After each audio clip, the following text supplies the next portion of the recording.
Hi everyone, it's Les Posen, clinical psychologist, flight-wise fear of flying and other anxieties. It's almost November, it's late October, the US election is in a week's time, interesting times ahead. In Melbourne, where I am, you can see behind me, this is our capital city here in Victoria. We've come out of what's called lockdown. We were there for 111 days, starting with curfews and mass social distancing. Retail was closed. I have not seen a patient face to face in my rooms here for all that time. I've been at my standing desk, but I have been seeing patients over Zoom, and it's worked out really well. People have really enjoyed it. We've been able to use all sorts of modern technologies, as I am now recording what I'm doing now live with the backgrounds and other things I'll show you soon. So it's been a little while since I uploaded a video to YouTube, so I thought for the subscribers and other people who might discover this, I want to start a little adventure here with you on some of the contemporary approaches that we psychologists are using to help people with anxiety, taking into account what does the evidence say works best for the most people to deal with a variety of anxiety presentations, and also what have we learned from some of the brain sciences that tells us how best to help people. And through these last several months of Zoom sessions where I've actually not been able to be with someone face to face, I've really had to use my multimedia and other skills to be able to achieve some good results with patients. We've not been flying. In Melbourne, I can't fly. There is some loosening up that may take place, but certainly there won't be any flights without special permission from the federal government to the United States or to Europe. And even interstate, I can't fly quite yet, which is really just disappointing, which means I really can't fly with patients quite yet, nor can they fly. So things have been a little bit quiet, which is quite okay for me. I've had a little early retirement package, but I think in the next year or so we'll see things go gangbusters. There's a terrific, I think, built up energy about flying again, going to places, things that we sort of took for granted, even just going down to the local cafe and sitting down inside with your iPad and just reading the news and having a cup of coffee. We've only just now, today, on October the 28th, been able to do that. Amazing, isn't it? If you're in the United States, this is coming for you. You're not doing really well, despite what people are saying. You can expect the sort of lockdowns that we've been just going through, where the last few days we've had very close to zero new cases and zero new deaths, or zero deaths. Your time is coming in the United States. You're going to have to head this way, otherwise you're in deep doo-doo. Sorry to say.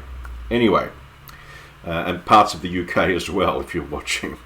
Now, if you go to my landing page at my website that I maintain, and I've actually been maintaining a website like this called FlightWise since 2004. Can you believe that? I've been blogging and writing and creating websites for fear of flying and anxiety since 2004. 16 years I've been at this. Wow. So that's really quite impressive, I must say myself.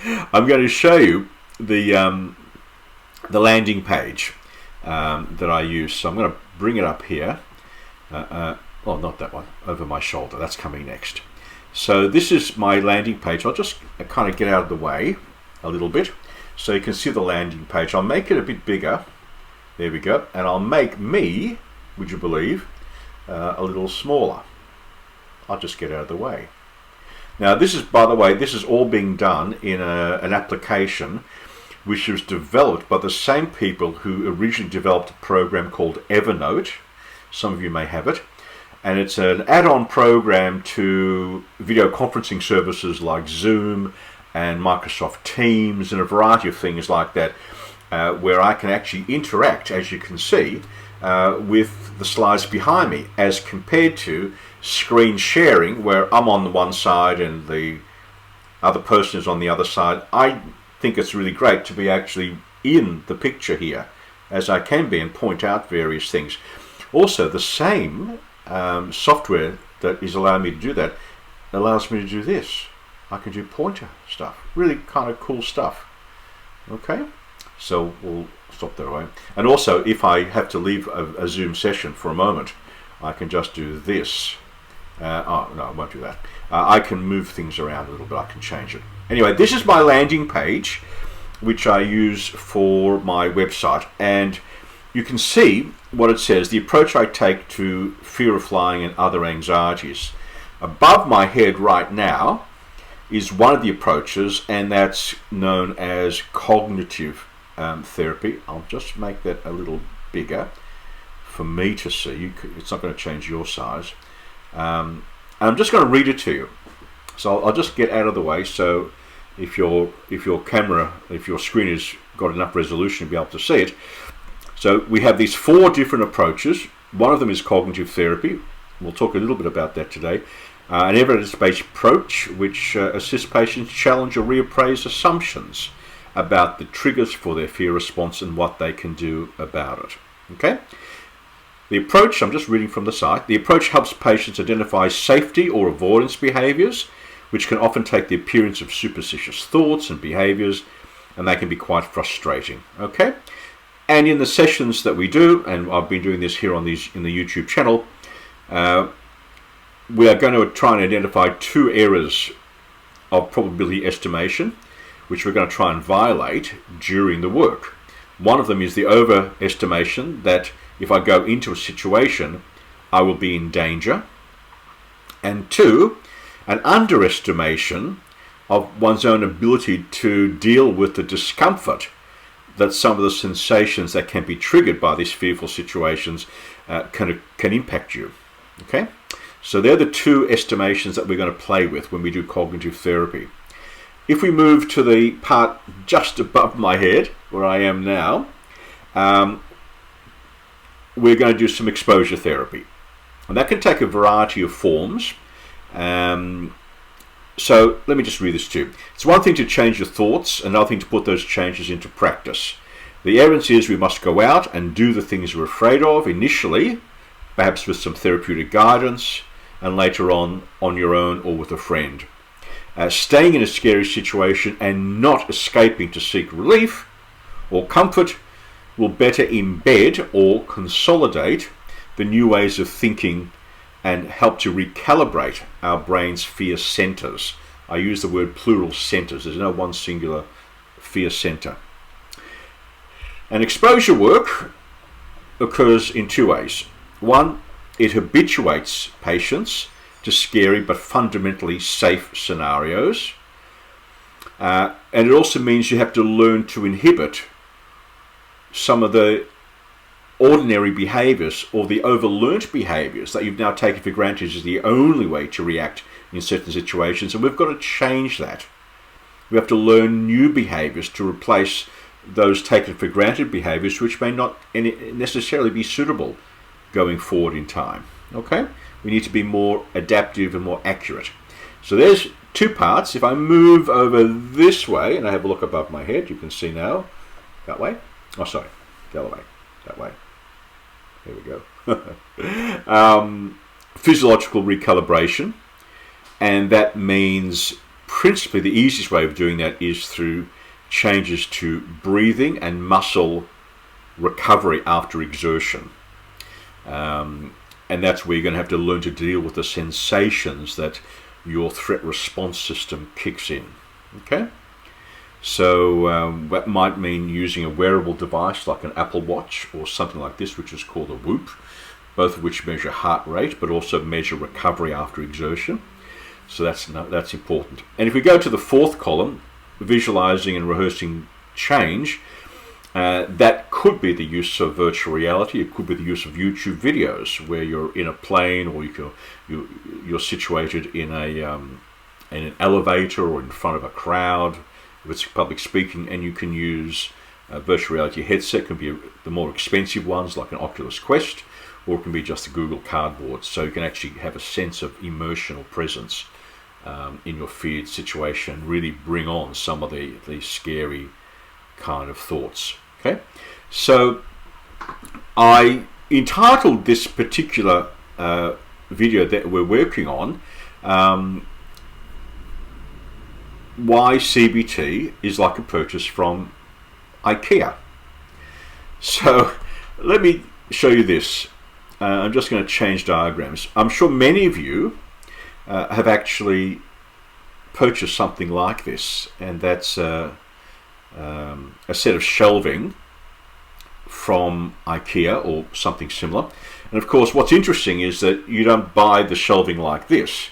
You buy it as a flat pack, a cardboard boxed flat pack. And inside that flat pack, which you pick up after from the distribution center, are all the different components that you can see here, plus the assembly tools, the dowels and the bolts and the screws and the connectors or whatever else, all in nice little plastic bags. They may include a wrench of some sort, or a hex bar or something, or they may say go out and buy yourself something. But generally speaking, all the things you need to put this together are included in that flat pack. And of course, the other thing in that flat pack is the dreaded diagram, which includes very few words, but of course what it shows you is the components, and it puts a number to them and tells you how many of them. You need to check that these components are there in the right number. They don't give you extra ones just in case you lose one. You better make sure that when you put this together, it's in a nice clear space. And then it shows you this sort of exploded diagram of step 1, 2, 3. You've got to go through all of this and assemble it. And that's kind of the fun of doing IKEA stuff. Okay. So I've played with this, and it's interesting. More recently, I needed, during the pandemic, I was spending much more time at home in the back room, listening to music and things, and I really needed to sort out my hi-fi system. So I wanted something on a sliding shelf, because my new receiver from Pioneer has all these connections at the back, up to 6 HDMIs in and all sorts of things. In? Yes, in. And it was just getting to be a pain to try and get around the back. So I needed something with sliding shelves. And so what made itself known to me was a server rack, which you can buy for computer equipment. So I put one together. You can see a little bit here. This is my old turntable, my projector on the top. There's an Alexa spot and a monitor there. And as you can see here, the turntable, you can see here slides out, which is kind of cool. So it's on a slider thing, just sits there. Okay, and then slides back in, so it's easy to put a record and a vinyl on top. And also underneath it, you can't quite see it now, underneath it is where the receiver is with all the connections at the back, which you can slide in and out. And in fact, the whole thing is on rollers, so the whole thing can be rolled out and put back in. And all these parts were just components, just single components, where I had to bolt it all together. And I have to say that it took a little bit of time. I had to work it out and put one of these together. But I got there. And the reason I'm saying this to you, if I can come back to our little diagram here, there we go. The reason I'm saying it to you is that it requires some skill to be able to read this diagram and then put together the assembled parts. And in a sense, CBT, or Cognitive Behaviour Therapy, is like that. Rather than trying to find out why did this behaviour that you're trying to change start, or what's the underlying and unconscious conflict that is keeping this behaviour going. Where CBT differs from that more ancient way of contemplating behaviour change, it sees itself more as helping people develop a set of skills to manage a variety of things that can be making life unpleasant, or keeping you away from your goals, or getting you in strife with your partner or your workplace. And the sort of skill sets are those 4 things that I was telling you about.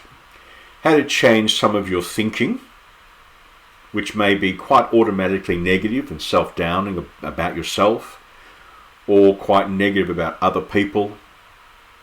or about the future, or about your past, and it's just quite automatic that you think this way.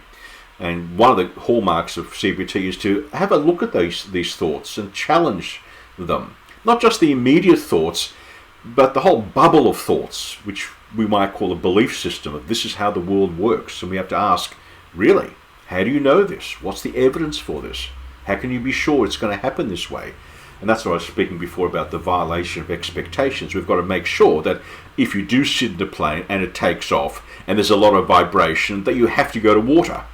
That in fact the normal operation of a plane, with variations from plane type to plane type, how far the plane's going to fly, how much fuel it's going to, will vary the type of takeoff run you're going to be doing. But it's quite normal, even though it generates lots of unpleasant sensations and worrying thoughts. Okay? So we're going to look at one of the components, like this, of behavior change, which is how to change your thinking. The next part is how to change your behaviors. Going from automatic gripping of the seats to doing something different. Automatically holding your breath to do something different. So even though these are automatic things and you've been practicing them for a long time and getting, unfortunately, better at them, that is, better at holding your breath and better at kicking it in sooner, this is actually not particularly useful if you're going to try and change behaviors. So we're going to look at new behaviors that you want to institute.